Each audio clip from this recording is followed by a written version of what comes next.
Hello बच्चों। आज बच्चों हम शेयर कैपिटल चैप्टर की कुछ इलस्ट्रेशन देखने वाले हैं। देखते हैं बच्चों इस इलस्ट्रेशन में क्या बोला है। एयर ड्रॉप लिमिटेड ने 1 लाख इक्विटी शेयर इशू करे हैं और एक शेयर 10 रुपीज का है, जो कि इस तरीके से पेबल है। एप्लीकेशन पे 3 रुपीज देना है, अलॉटमेंट पे 4 रुपीज देना है और फर्स्ट एंड फाइनल कॉल पे बैलेंस का 3 रुपीज देना है। कंपनी के पास एप्लीकेशन रिसीव हुई है 1,40,000 इक्विटी शेयर्स के लिए और बच्चों कंपनी ने अलॉटमेंट इस तरीके से करी है। जो 80,000 की एप्लीकेशंस आई थी उन्हें 80,000 इक्विटी शेयर्स अलॉट कर दिए गए हैं। जो 50,000 शेयर के लिए एप्लीकेशंस आई थी उन्हें सिर्फ 20,000 इक्विटी शेयर्स अलॉट करे गए। तो बच्चों प्रो राटा अलॉटमेंट करी गई है। आगे देखते हैं, बता रखा है जो 10,000 की एप्लीकेशंस थी उन्हें बच्चों शेयर्स अलॉट ही नहीं करे हैं। और लास्ट में बच्चों कंपनी को अभी फर्स्ट और फाइनल कॉल का अमाउंट मंगाना है। अभी तक first and final call due नहीं करी गई है। आगे बता रखा है बच्चों एक शेयर होल्डर था जिसने अप्लाई 1000 इक्विटी शेयर्स के लिए करा था और उसको अलॉट भी 1000 शेयर्स ही हुए हैं। उसने बच्चों अलॉटमेंट की मनी पे नहीं करी है और कंपनी ने उसके शेयर्स फॉरफिट कर दिए हैं। तो बच्चों हमें क्वेश्चन में जनरल एंट्रीज पास करनी है इन ट्रांजैक्शंस को रिकॉर्ड करने के लिए। तो बच्चों देखते हैं, सबसे पहले एप्लीकेशन मनी मिली होगी कंपनी को। कितनी मनी मिली होगी?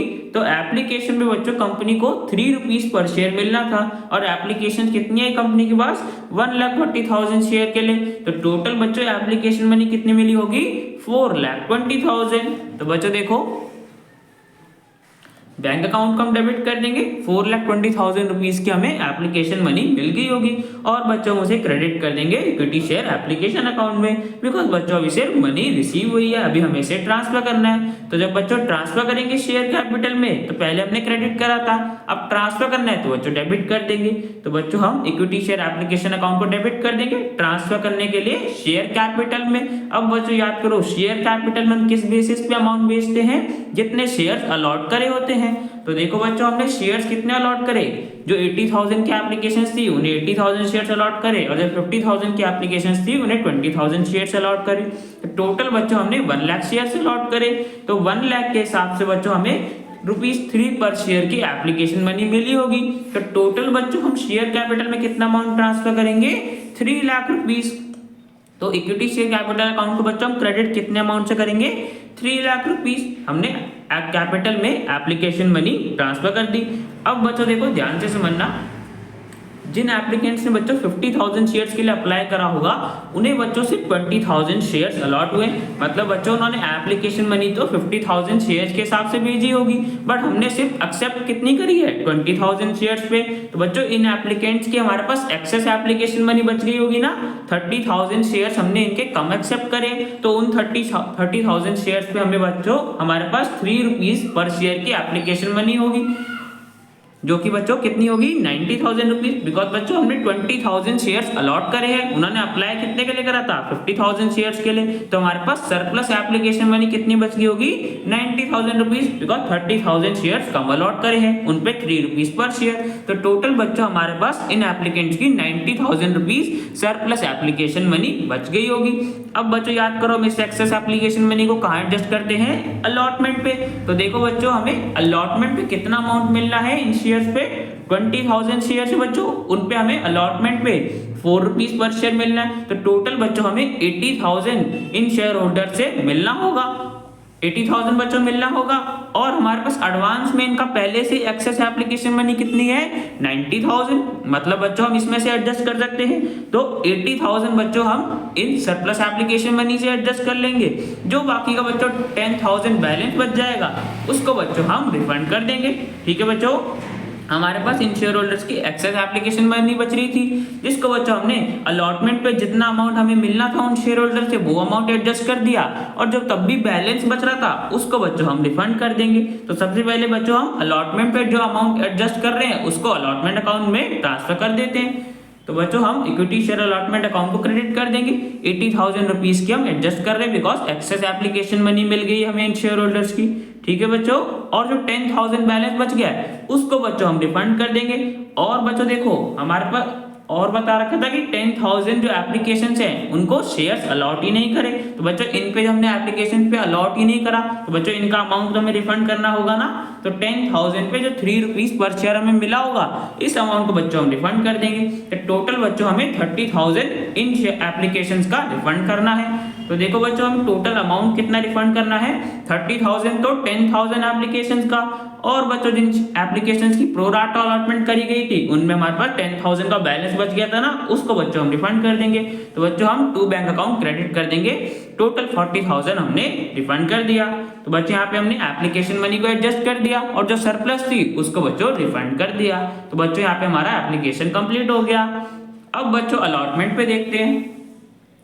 तो बच्चों अलॉटमेंट पे कंपनी को 4 रुपीज पर शेयर मिलना था और कंपनी ने कितने शेयर अलॉट करे, टोटल 1 लाख। तो सबसे पहले बच्चों अलॉटमेंट पे हमें अमाउंट कितना मिलेगा 4 लाख रुपीज। तो बच्चों ड्यू कर देते हैं सबसे पहले अलॉटमेंट को, इक्विटी शेयर अलॉटमेंट अकाउंट को डेबिट कर देंगे बिकॉज हमें मिलना है 4 लाख रुपीज हमें मिलने हैं अलॉटमेंट के, और बच्चों उसे ट्रांसफर कर देंगे शेयर कैपिटल में। तो यहाँ पे बच्चों हमारी अलॉटमेंट की मनी ड्यू हो गई।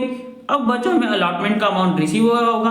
तो देखो बच्चों 4 लाख हमें टोटल रिसीव होने थे अलॉटमेंट पे, उसमें से बच्चों देखो हमारे पास 80,000 तो पहले हम एडजस्ट कर चुके हैं ना, हमारे पास सरप्लस एप्लीकेशन मनी बची थी प्रो राटा शेयर्स जो हमने अलॉट करे थे उन पे बच्चों हमारे पास 80,000 रुपीज हमें अलॉटमेंट के पहले ही मिल चुके हैं, मतलब 4 लाख में से 80,000 पहले ही मिल चुके हैं। तो बच्चों अब हमें अमाउंट कितना रिसीव होना चाहिए था 3,20,000 रिसीव होना चाहिए था। उसमें से बच्चों अब देखो हमें क्वेश्चन में क्या बोल रखा था कि एक शेयर होल्डर था जिसको 1000 शेयर्स अलॉट हुए थे, उसने अलॉटमेंट की मनी पे नहीं करी, मतलब बच्चों हमें इन 1000 शेयर्स पे 4 रुपीज पर शेयर रिसीव नहीं हुआ। तो टोटल बच्चों हमें 4000 इन शेयर्स पे नहीं मिला। अब देखो बच्चों हमारे पास कितना अमाउंट रिसीव होना था, यहाँ पे हमने देखा 4 लाख हमें टोटल मिलना था, उसमें से 80,000 हम पहले से एडजस्ट कर चुके हैं, मतलब हमें मिलना चाहिए था 3,20,000। उसमें से बच्चों हमें ये 4,000 का अमाउंट नहीं मिला, 1000 शेयर्स पे 4 रुपीज का अमाउंट नहीं मिला। तो बच्चों 3,20,000 में से हम 4,000 नहीं मिला, तो बच्चों अमाउंट कितना रिसीव हुआ होगा 3,16,000। तो बच्चों हम बैंक अकाउंट को डेबिट कर देंगे, 3,16,000 रुपीज हमें अलॉटमेंट मनी के रिसीव हो गए होंगे, और बच्चों उसे ट्रांसफर कर देंगे इक्विटी शेयर अलॉटमेंट अकाउंट में, बिकॉज बच्चों ड्यू के टाइम पे हमने डेबिट करा था, अब ये अमाउंट रिसीव हो गया तो क्रेडिट कर देंगे। तो यहाँ पे बच्चों हमारी अलॉटमेंट की मनी भी रिसीव हो गई। तो बच्चों अलॉटमेंट यहाँ पे हमारा कंप्लीट हो गया। अब बच्चों आगे क्या बता रखा था कि फर्स्ट और फाइनल कॉल का अमाउंट अभी तक मंगाया नहीं है, और उसके अलॉटमेंट के बाद ही बच्चों कंपनी ने इस शेयर होल्डर के शेयर्स भी फॉरफीट कर दिए थे। तो बच्चों शेयर्स फॉरफीट करने के लिए हम क्या करते हैं, सबसे पहले बच्चों हम शेयर कैपिटल को डेबिट करते हैं उतने अमाउंट से जितना अमाउंट बच्चों कॉल्ड अप था उन शेयर्स पे। देखो बच्चों 1000 शेयर्स अलॉट हुए थे उस शेयर होल्डर को। अब बच्चों इन शेयर्स पे अमाउंट कितना मंगाया था कंपनी ने अभी तक, एप्लीकेशन का 3 रुपीज मंगाया था, अलॉटमेंट का 4 रुपीज मंगाया था, फर्स्ट और फाइनल कॉल का अमाउंट अभी तक मंगाया ही नहीं। तो टोटल बच्चों कंपनी ने इन शेयर्स पे 7 रुपीज मंगाया था, एप्लीकेशन और अलॉटमेंट दोनों का मिला के।